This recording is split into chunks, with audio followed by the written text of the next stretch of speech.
The President of Kenya announced that General Francis Omondi Ogolla, the head of the armed forces, had passed away following a military helicopter crash in the nation's west.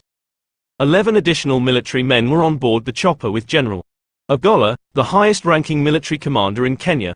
There were only 2 survivors. President William Ruto described it as a moment of great sadness for the nation during a press conference. He had called an emergency meeting of the Security Council earlier. According to Mr. Ruto, the collision occurred at 12:20 British Summer Time, 12:20 local time. According to the president, an aviation investigation team from the Kenya Aviation Force has been sent to determine what caused the incident.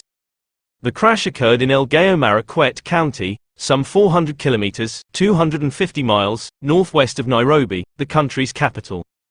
Unfortunately, the aircraft crashed shortly after takeoff, stated Ruto. After holding the positions of Deputy Chief of Defense Forces and Commander of the Air Force, General Ogolla was appointed by Mr. Ruto in April of last year. Mr. Ruto praised General Ogolla, who served as the president's top military advisor, as a valiant officer who lost his life while performing his duty.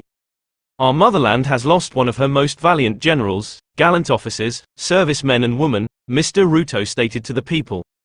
On Friday, April 19th, the country will observe a 3-day period of mourning. According to Mr. Ruto, the flags of the Republic of Kenya and Kenyan embassies overseas would fly at half-mast. According to the website of the Kenyan Defense Ministry, General Ogolla enlisted in the Kenya Defense Forces for the first time on April 24, 1984. Next week marked his 40th anniversary of serving in the military. According to the ministry, he trained as a fighter pilot in the U.S. Air Force before starting his career as a second lieutenant in the nation's Air Force. He assumed the position of commander of the Kenya Air Force in 2018 and remained in it till he was appointed as the nation's top military officer. Brig Swale Sadie, Colonel Duncan Keatoney, Lieutenant Colonel David Saw, Major George Benson Magondu, Captain Sora Mohammed, Captain Hilary Latali, SNR Sergeant John Kanua Marithi, Sergeant Cliffonse Omondi, and Sergeant Rose Nyawira were among the 9 other senior military commanders who died in the disaster. The 2 survivors are receiving medical attention and are in a serious state. The officers had headed to the bandit-ridden North Rift region of Kenya. Their goal was to reopen some of the schools that had been shuttered as a result of bandit raids. They had also paid a visit to military officers stationed in the area to help stabilize it.